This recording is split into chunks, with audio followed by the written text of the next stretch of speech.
Hello mga ka-difficulties, magandang araw po sa lahat. At ito, may panibagong gagawin tayo. Shoutout sa lahat ng patuloy na sumuporta. Bago natin simulan, baka hindi ka pa nakapag-subscribe, pakihit na rin yung notification bell para updated sa mga videos natin.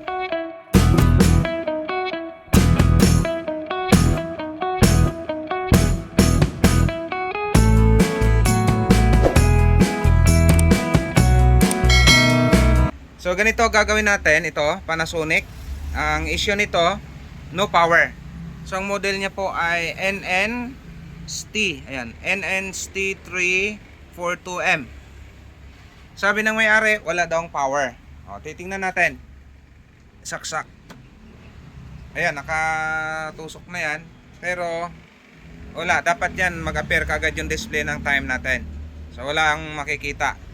Ngayon, dalawa ang pwedeng sira nito. Pwedeng itong control board, yung electronic control niya dahil digital na siya. Pwede rin yung doon sa high voltage section natin, maaring sa high voltage transformer or anything na component na nagload siya ng mataas kaya hindi na siya napapagana. Ngayon, para malaman natin, kailangan buksan natin. So, madalian lang to kasi hindi naman ganoon katagal mag-troubleshoot nito. Basta ma-identify natin. Ang medyo mahirap na i-troubleshoot dito, yung control board niya. Pero pagdating doon sa mga high voltage section, mas mabilis po yon dahil madali namang i-identify yung mga trouble. Okay, so yan na. Nabuksan na natin. Tingnan natin kung ano yung mga pwedeng dahilan. So, check lang natin. Ayusin lang natin ha. So, ano tayo ngayon? One hand. Okay, so dito, so tingnan natin kung may mga pumasok ba na supply. Kailangan makalusot dyan yung ating 220. So kahit kailan di lulusot yung 220 dyan sa ating primary ng transformer high voltage kung hindi gagana yung ating controller. So syempre basic, simulan muna natin dito. Start tayo kasi walang ka-power eh. Wala man lang spark. Check natin yung fuse na yan kung buhay pa ba yan. Usual na fuse na yan 10 to 15 ampere. Ngayon kung okay yan, next step tayo.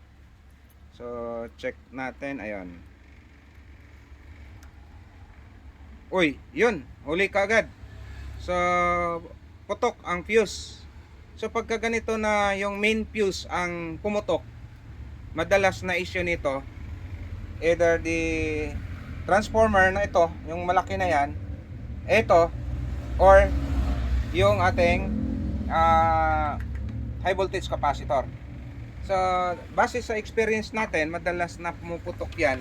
Yan pumuputok to pag walang fuse yung ating high voltage fuse doon sa ating transformer.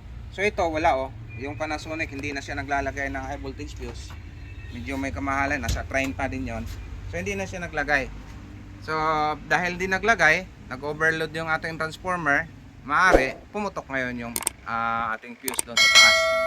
Ngayon, para ma-solve natin, check natin yung ano yung mga nag-short dyan. Posibleng nag-short, ayusin ko lang muna.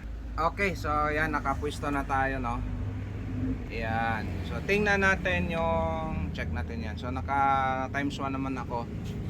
Check natin yung magnetron kung hindi ba short to ground. So makikita naman natin yung terminal lang. Okay, wala naman tayo ayun, may konting leak. But may leak yan. Tanggalin natin. Baka anong leak lang yan. Para sure.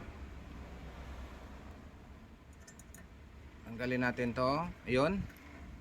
So wala siyang short, no? Yan, wala siyang short. Nakikita natin. So wala siyang short. And lipatan ng mataas na range. 10K. Yan. Dapat wala ding reading to.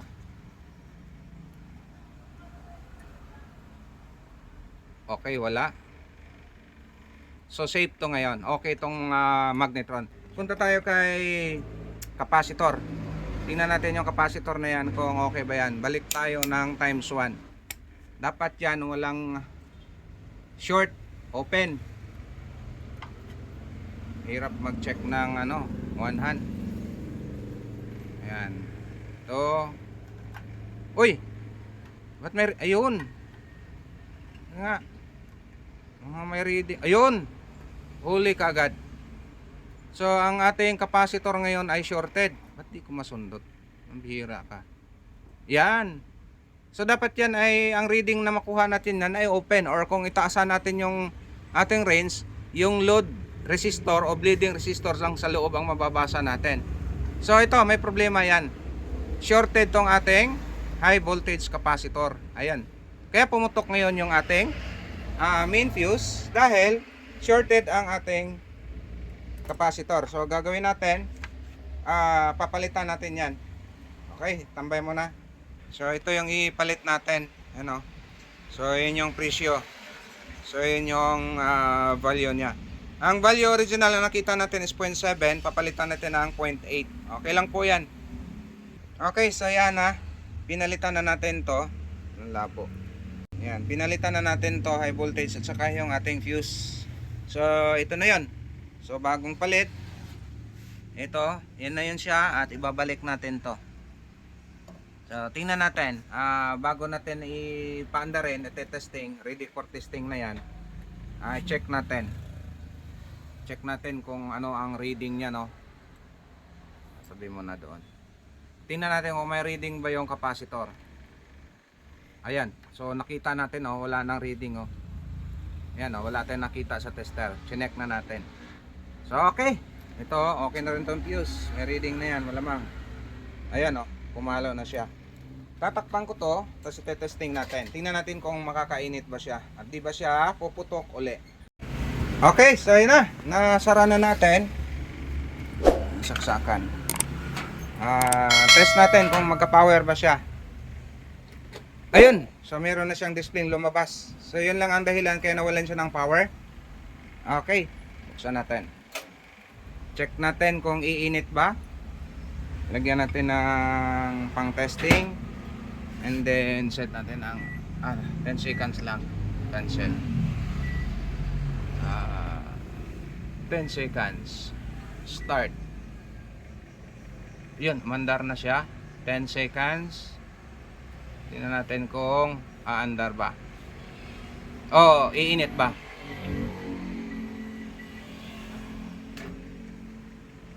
Ayun, umuusok. Nakita ko umuusok. Ayan, oh. Okay, so yan lang, no. So kahit hindi ka technician, ligtas ang pambayad mo sa technician. So mainit na siya. Ang sira natin nakita, fuse at saka yung high voltage. So yan lang po. Maraming salamat sa inyong suporta.